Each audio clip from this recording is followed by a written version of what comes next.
अमरावती जिल्हा रुग्णालयामध्ये आग लागल्याची घटना घडलेली आहे। एसएनसीयू वॉर्डामध्ये पहाटे 3:30 वाजता अग्नितांडव झालेले आहे।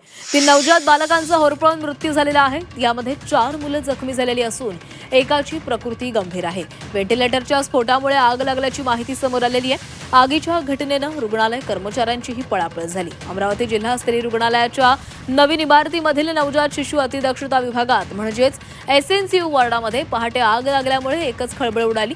या घटनेमध्ये एसएनसीयू मध्ये उपचार सुरू असलेल्या 3 नवजात बालकांचा मृत्यू झालेला आहे।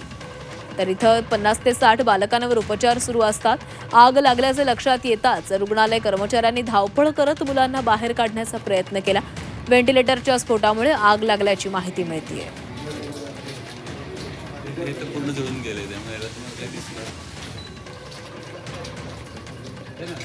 तर अमरावतीच्या जिल्हास्तरीय रुग्णालयातील एसएनसीयू वॉर्डामध्ये ही दुर्घटना घडलेली आहे। आणि या संदर्भात आपल्यासोबत बोलण्यासाठी जोडले गेले आहेत काँग्रेसचे खासदार बळवंत वानखेडे जी अमरावतीच्या स्त्री जिल्हा रुग्णालयामध्ये ही संपूर्ण घटना घडलेली आहे। काही वेळापूर्वीच आम्ही जेव्हा आरोग्य मंत्र्यांसोबत या संदर्भात चर्चा केली त्यावेळेस त्यांनी सांगितलेलं आहे की आम्ही या संदर्भातली चौकशी करू, मात्र ही दुर्घटना आधीच घडू नये यावर देखील उपाययोजना करणं तितकंच गरजेचं आहे। काय वाटतं तुम्हाला या सगळ्या घटनेसंदर्भात? अतिशय मन शून्य म्हणजे हेलावून टाकणारी ही बाब आहे। 3 शिशु बाळ जर अशा घटनेत घडत त्यांचं निधन होत असेल तर आपल्याला शर्मेची बाब आहे ती। आणि जे आरोग्य मंत्री म्हणतात ना, तर यापूर्वी 2023 ला ही अशी घटना घडली होती। तेव्हा फायर ऑडिट किंवा त्याच्या उपाययोजना का केल्या नाही? कुठलीही घटना घडली की शासन प्रशासन हेच म्हणते की आम्ही याची चौकशी करू, योग्य उपाययोजना करू, परंतु घडल्यानंतर काही दिवस गेल्यानंतर यावर काही उपाययोजना होत नाही। तुम्ही प्रत्येक शासकीय रुग्णालयात जाऊन पहा, खूप दुरावस्था आहे रुग्णालयांची।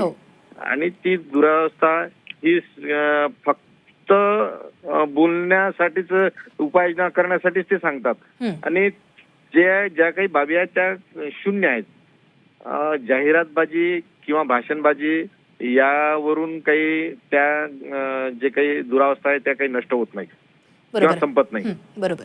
परंतु शासन प्रशासन वारंवार ह्या फक्त बाबी बोलते। ही 2023 ला घटना घडली होती, याच दवाखान्यात 2023 ला घटना घडली होती, ती तिथंच घडली होती। आणि तेव्हापासून का फायर ऑडिट केलं नाही, त्याचं का उपाययोजना केल्या नाही? याला प्रशासनही जबाबदार आहे, याला शासनही जबाबदार आहे। आणि निश्चितच याची चौकशी पाहिजे, पण दोषीवर कारवाई सुद्धा झाली पाहिजे। कारण आज ते जे बाळ वारले, बाळ त्याच्यात मृत्युमुखी पडले, त्या आईची, त्या वडिलाची काय स्थिती असेल? म्हणून फक्त चौकशी करू, उपाययोजना करून हे भागणार नाही। याचं निश्चितच त्यांनी खोलवर जाऊन त्यापेक्षाही ज्या काही उपाययोजना करायच्या असतात काही उपाययोजना अगोदरच केल्या पाहिजेत की पुढील घटना घडू नये। बरोबर।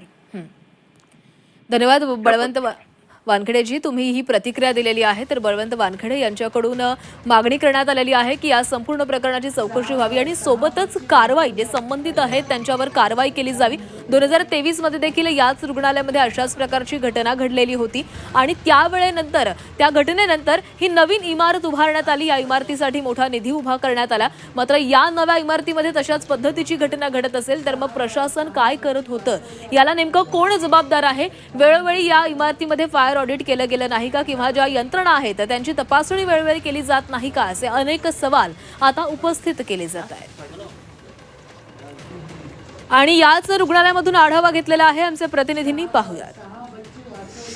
जिल्हा स्त्री सामान्य रुग्णालयामध्ये आग लागून होरपळून 3 बालकांचा जो आहे तो धक्कादायक मृत्यू झालेला आहे। मी सध्या याच वॉर्डमध्ये आहे ज्या ठिकाणी या बालकांचा आग लागून जो आहे तो होरपळून मृत्यू झालेला आहे। इन्व्हर्टरमध्ये तांत्रिक बिघाड आल्याने जो आहे तो ही आग लागल्याचा प्राथमिक अंदाज व्यक्त केला जात आहे। मात्र या ठिकाणी जर पाहिलं तर या ठिकाणी अग्निशमक दलाची जी अलार्म यंत्रणा आहे ती कार्यान्वित नसल्याचा धक्कादायक माहिती जी आहे ती सध्या समोर आलेली आहे। त्यामुळे मोठ्या प्रमाणात खळबळ जी आहे ती उडालेली आहे। हे नवीन रुग्णालय जे आहे ते आहे अत्यावत असं रुग्णालय म्हणून या रुग्णालयाची ओळख आहे। मात्र असं असलं तरी या ठिकाणची फायर अलार्मची व्यवस्था जी आहे ती कार्यान्वित नव्हती आणि त्यामुळे ही मोठी दुर्घटना घडल्याचं जे आहे ते बोललं जात आहे. आणि त्यामुळे आता येत्या काळात या घटनेतून काय नेमक्या बाबी समोर येतात याकडे सर्वांचं लक्ष लागलेलं आहे. या ठिकाणी काँग्रेसच्या नेत्या व माजी महिला व बालकल्याण मंत्री यशोमती ठाकूर यांनी नुकतीच येऊन भेट दिलेली आहे आणि भेट देत त्यांनी जे आहे ते या संपूर्ण प्रकाराची जी आहे ती पाहणी केलेली आहे. आणि त्यामुळे या ठिकाणी आता आणखी कोण राजकीय नेते येऊन भेट देतात आणि यावर काय भाष्य करतात याकडे सध्या सर्वांचं लक्ष लागलेलं आहे. आपण इथे पाहू शकतो हे पूर्णच्या पूर्ण याचं सिलिंग जे आहे ते सुद्धा आगीच्या घटनेमुळं काळं झालेलं आहे. व्हेंटिलेटरचा जो आहे तो स्फोट झालेला आहे आणि व्हेंटिलेटरचा स्फोट झाल्यानंतर ही धक्कादायक घटना घडल्याचं जे आहे ते समोर आलेलं आहे. त्यामुळे येत्या काळात या घटनेत आणखी काय नवीन खुलासे समोर येतात याकडे सर्वांचं लक्ष लागल्याचं पाहायला मिळत आहे. व्हिडिओ जर्नलिस्ट सागर ताडेसामी आणि रुद्र दवाडे, झी मीडिया, अमरावती.